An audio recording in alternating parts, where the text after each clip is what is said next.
A sense of joy fills the air. Welcome back. It's Patty Wilson. We're on Patty's Playhouse, and in the Playhouse right now is Sandi Poreda. She's with Wastepro. She's their divisional spokesperson. So we're going to talk about Christmas refuse. There's a lot of it. Yeah. So this is a real estate radio talk show. We're on the radio. We do podcast. Our number is 850-656-0009. You're hearing us on Real Talk 93.3 FM in Tallahassee. So it's a Tallahassee-based show. And we have Wastepro. So welcome, Sandi. Hi. Thanks for having me. Thanks for coming in. So we were talking before about Christmas trees. So many people have real trees, which is beautiful. Smells great. How do they get rid of them? What will Wastepro do? Sure. So, Wastepro provides waste management services to both the city and county residents. And so we would encourage folks to go ahead and recycle those live Christmas trees. But when you put them out by the curb, you have to make sure you take off the ornaments, the bows, the ribbons, and the lights.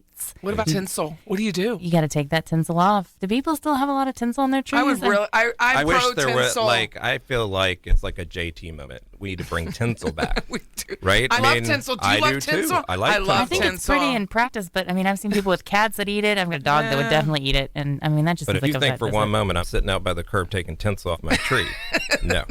It's so much easier putting it on. I have a fake tree, and so I don't have to worry about it. But I'm sure you could buy tinsel online.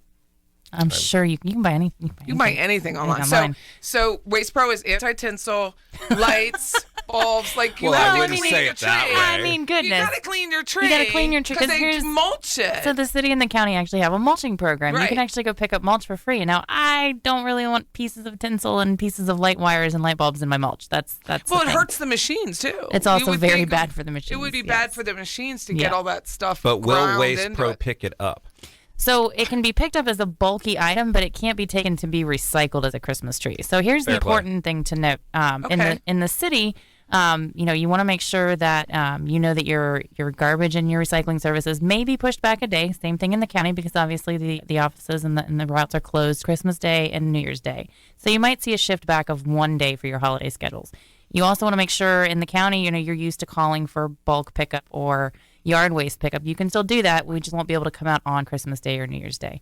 So make sure that if you've got that Christmas tree to put out or you have big boxes, it's a good idea to break those boxes down. It's also not a great idea to put out oh, look, we got a huge television and bring new stuff out by the curb. Tell people that all the It's time. basically like, hey, come steal these things. So just, think it through, be smart, but understand that, with a day off of service, we want to make sure that people know that. With those boxes, give us a call, 850-656-0009. We have people who need them. Also true. So you can give the boxes away and they'll be reused that way. I'll even come pick them up in my truck. Hey, Patty. Yeah, because we do when... You'll still need to break them down, however. You need to break them down. It would be good to break them down, right? Just cut it and cut the tape. But so it is important when the tree is going through the mulcher that it doesn't have I would call it debris on the tree, Christmas stuff. Exactly. Because you don't want it to hurt something or someone and it flies back out. I don't know how those grinders work. I don't either. But I can't imagine that would be easy. So do they come around and look for trees, or do you have to call for the tree like you would for bulk pickup? So if you're in the city, you can just put it by the curb and that'll get picked up. If you're in the county, it's just like bulk pickup and yard waste. Just go ahead and call them and say, hey, and I'm sure you guys know this, but Wastepro in the county has 7 business days to pick up any kind of requested bulk waste or yard waste. And so they usually try to get to it between 4 to 5 business days. Sometimes they have to send a site surveyor out to check and see, is the pile large enough, small enough? Can we get it with this right kind of equipment? So they'll go out and actually take a look at the piles and say, okay, we need to send this type of truck out. So for those of you who didn't know, that's kind of how that works. When you call, they ask you what is there. Exactly. And that is why they want to know, because they want to send the right equipment out to pick up your stuff. Right. We also want to make sure that people don't call before they put their stuff out, because they're like, oh, I'm going to put a mattress out there on Thursday. When we send a truck out on Friday and there's no mattress, it's because maybe they've gotten a couple days behind. Or your neighbor took it. Or the someone neighbor picked takes it up. it. Yeah. Exactly. Happens a lot. The neighbor comes and takes it. So try not to preempt putting the stuff out by the curb. Make sure you wait until it's at the curb before you call and request that pickup. But again, with the holidays coming up, know that your services may be delayed a day just because of the holidays. Know that you can recycle your Christmas tree if you pick all the stuff off of it. It's also important to know a lot of people think they can recycle wrapping paper. And you can recycle some wrapping paper, like the real paper-based kind or newsprint, but you can't recycle wrapping paper if it's foil or shiny or metallic or has glitter on it. that stuff won't actually go through the recycling process correctly. So use the right can. Well, first of all, I never buy anything like that. Anything that I would buy, you're going to be able to recycle. Well, there you go. That's perfect. We have Sandi Poreda on with Wastepro. She's their divisional spokesperson, and so we were talking about Christmas. What do you do with your Christmas stuff? Because so many people just throw it out, which we understand. I mean, that's why we have the show. Just put it out by the curb, and then they don't take it, and then you get upset. So we don't want you to get upset. We want you to have a little bit of out of curiosity, background. I live in the city, so I've never called for bulk pickup because they do it every 2 weeks, I believe. That's correct. Can you call for bulk pickup if you're in the city and don't want to wait 2 weeks?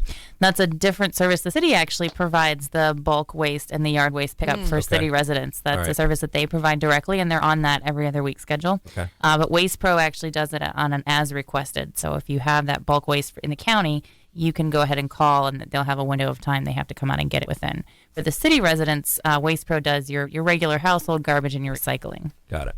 So when you put something, because you are in the city, and you put something out, like you pretend. Listen, we'll I'm pretend in the city and I'm on Magnolia. I put something out and it's gone. That was my question. That's what happens. Like, I just pretend you have refuse. Like, I don't even see you having refuse. Do you have Correct. refuse? No, and typically... He's refusing to answer that refuse. And anything I have, for some reason, it goes quickly. Well, you have quality trash.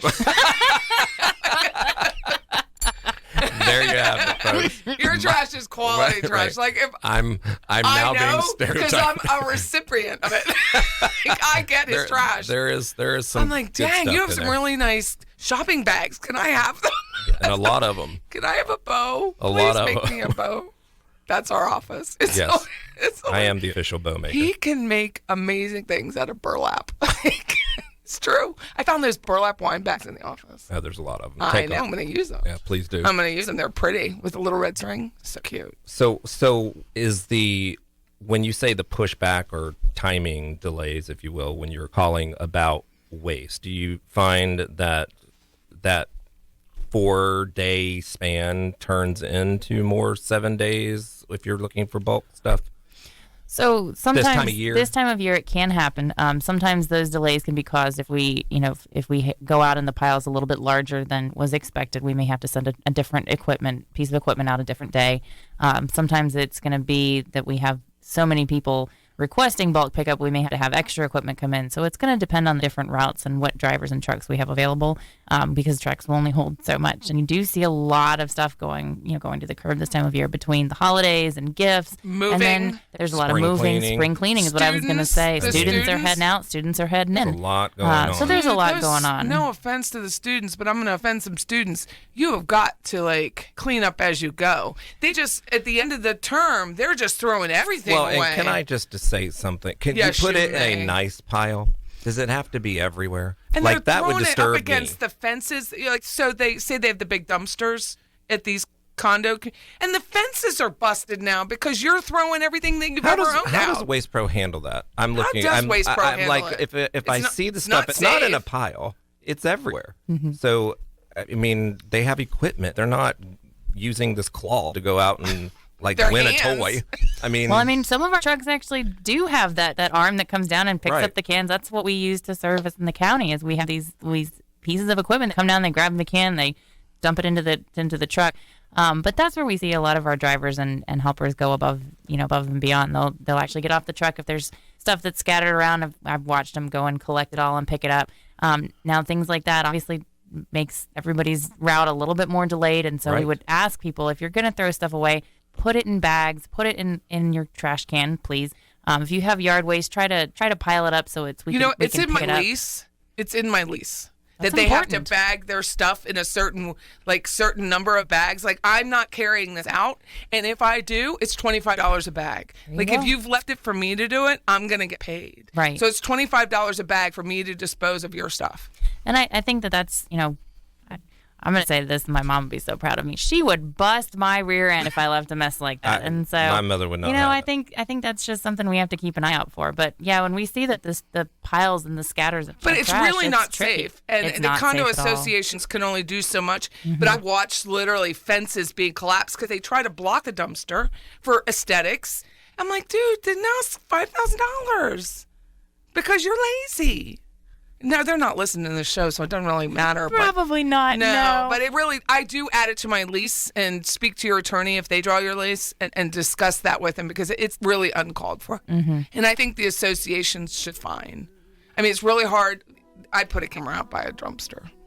Well, cameras are everywhere these days. Well, yeah, so why not stick one? Little doorbell. Ring doorbell. Well, I would say if you're a Wastepro customer, you've got questions about your holiday schedule or what you can do to clean up at the end of the holidays, go to wasteprousa.com, and then there's a section to pick out Leon County or Tallahassee. We've got all the info. Thanks for coming in. Merry Christmas, Sandy. Thank you. Thanks. This is Patty Wilson, Patty's Playhouse. Stick with us. We have one more segment, just Scott and Patty. Beware. Come on, it's lovely weather for a sleigh ride together with you. Giddy up, giddy up, giddy up, let's go. Santa baby, just slip a sable under the tree for me. Been an awful good girl, Santa baby, so hurry down the chimney tonight. I'm Patty Wilson. This is Patty's Playhouse. This is just Scott and I. Say hi, Scott. Hi, Scott. This is Holiday Talk. Holiday Talk for my real estate talk show. Real estate. But real estate's about entertaining. There's a lot of that going on. Enjoying your neighbors, enjoying your family. Realtors enjoy other realtors. My neighborhood enjoying my tree, which is 5 times the size of my home. It is enormous. I haven't seen a picture. You should post a picture on Facebook. I had to take out my dining room in order to accommodate the Christmas tree. Where'd you get it? There's a little place across from McClay. It's like that little ice place, and they have a farmer's market right next to it, right there. Not King's, but the one across the street. Wow. Yeah. It was not inexpensive. Is it really round? It is really round, and it's really... Because you do have a vaulted ceiling for your little house. And it's still too tall. And mine's a pencil tree. It's too tall and too wide. There's a lot going on. I unwrapped mine from the box. and it's how'd a pencil that go? Tree. And I like a pencil tree. It was hilarious. It is literally how tall the is width it, of this, how tall? like 7 feet. Oh, that works. So it is like, and then it's the top little branch really climbs over like it's Grinch. It's so funny. So we went with all intentions of getting like a 7-foot tree. What'd you get? 10 foot. And it's still just enormous. How'd you get it in the door? It was not easy. It was a rough day. Did you drink? No. I was afraid to while we were moving this tree, but afterwards, yes. So what's your favorite Christmas drink? Red wine. I mean, I think that's my normal Christmas drink. It's my everyday drink. Are you drinking? I thought you said you're starting Cabernets or something. Yeah, I started drinking Cabernets instead of red blends, but still a red. Because I had a red blend. I went with a client to BJ's, and it was a rye barrel. It was a whiskey barrel blend, and it was really good. Like I could sip on that. Yeah, I gave a couple bottles away for Christmas. Lately, I've been drinking one called the Quilt. It's quite good. Is it a Cabernet? It is. It is a Cabernet, and it's very robust, I'll say. But, is it a pretty bottle? Yes. And I don't drink many Christmas drinks, although, I mean, a lot of people, like red or a splash of this, a splash of that. If I'm going to drink hard liquor, I'm going to have a dirty martini or just a glass of bourbon neat or something to that effect, but nothing crazy. I'm not a peppermint person. I don't like eggnog. I don't like it either. My dad, growing up, and I was young at the time, would make brandy Alexanders with ice cream, and it's like 8, 9, 10. Amaretto. People like a lot of amaretto this time of cream year. de menthe just too. a lot of things that I just cream de menthe over ice cream is good. I'm sure most of that stuff's good, but I don't like sweet things, so it's very difficult for me to begin with. And Jeff makes like a Russian. It's going to be a short conversation. He makes it's short in terms of what I drink, but Russian tea he'll make this time of year. And what's a Russian tea? It's actually interesting. It's made out of Lipton iced tea, unsweetened, Tang, and a few other things. But what's the liquor? There's no liquor in it. Oh, I thought it was. I put liquor in it, but it doesn't come with liquor. Oh, but he makes like fresh eggnog and stuff like that. Oh, he does. Yeah, but I don't. Be so careful with eggnog. Yeah, I'm just. If you're making it at home. I'm just not a person that likes that type of stuff. Do you entertain over Christmas? No, I like to be entertained, but I don't like to entertain. I mean, my house isn't that large enough to really, quite frankly, entertain. You can have a couple people. A couple. You can mingle. That's about all I can take. I mean, be truthful. I mean, I like going places, and we have a lot of clients where we go over to their house and whatnot. I particularly... I do. I like it, too. I like to go see what they've done to their home. Well, and everybody says... See their kids. See, and I think you're right about that. It's like we get to go to their home, and everybody says, well, I'm afraid to have you over there because you're going to judge. And I'm like... I'm really not judgmental if I'm just going into someone's home. I feel like when people come to my home, they're judgmental. So I don't like to have a lot of people. Well, I mean, it's... If you haven't heard the story of when I went to his house, I thought I was in a TV show, or I was like, did you do this for me? It was so beautiful. It really is a beautiful home. Well, it's put together nicely, but I feel like often it puts people off, and there's a lot of talk about that instead of just kind of congregating. I think most people would be, you live how you live. I do. I live exactly the way that you see and it. I think people listen to our show because we are both exactly how we present each other to be.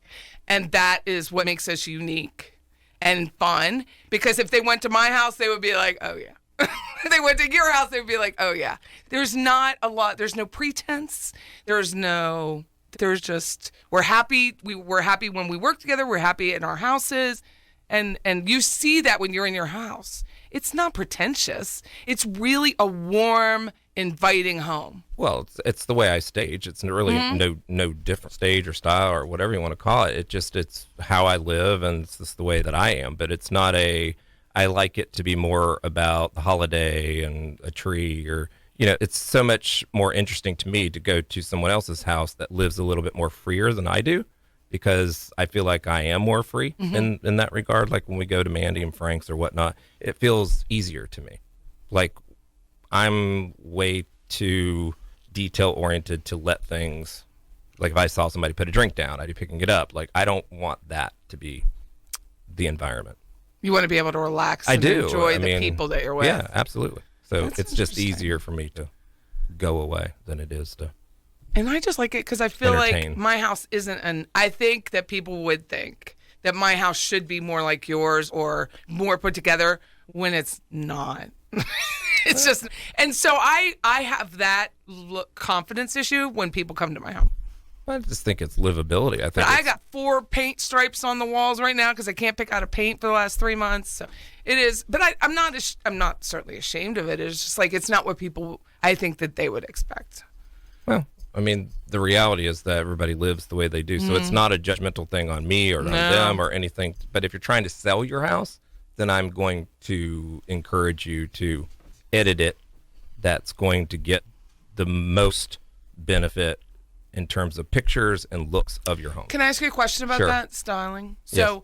I have a friend who sent me some pictures, which I'm going to send to you, and she feels like there should be something in these corners. Mm-hmm. And I told her, I said, first we have to actually see the house. True. Like he's going to not be able to look at your pictures, but have to enter the rooms and get a feel for it and the lighting. You just got to. There's just no way. It's the reason why appraiser has to go to the house.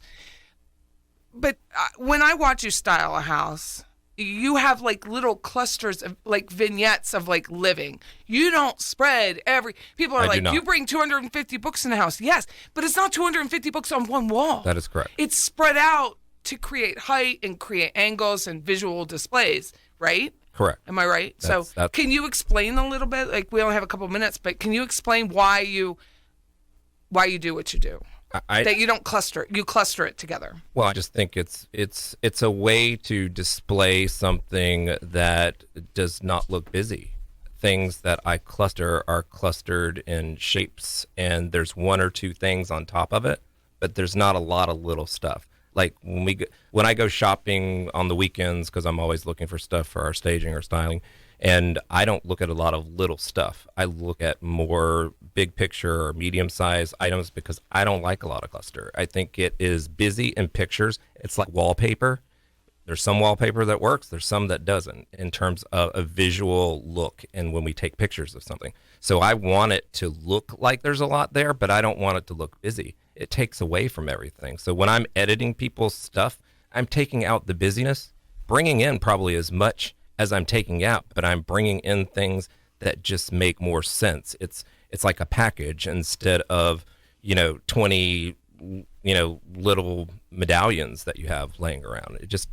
I think it's easier for people to see, and it feels couture. It doesn't feel like I went and got these 20 things on sale and they all went together. It just looks like it's meant to be together. And sometimes it is, and sometimes it isn't. It's just the way I do things. And often when I see the photos, you use light. So you'll show a clear glass Yes. with a green fern.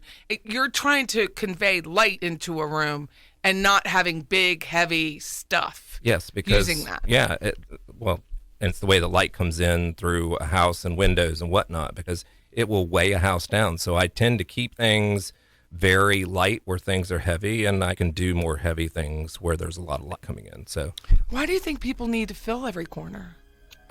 I think often people don't like silence. I think people also don't like space. It's some people, and it's just... Yeah, this is generality. I don't think that there needs to be something in every corner and in every space, but there are certain spaces that do need to be filled because it looks awkward if they're not. But that typically means to me, you probably can bring it from somewhere else. So you probably need to get rid of something in order to Subtract create something. to add. Right. It's not a keep adding.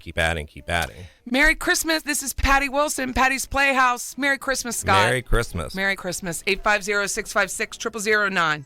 Through the night.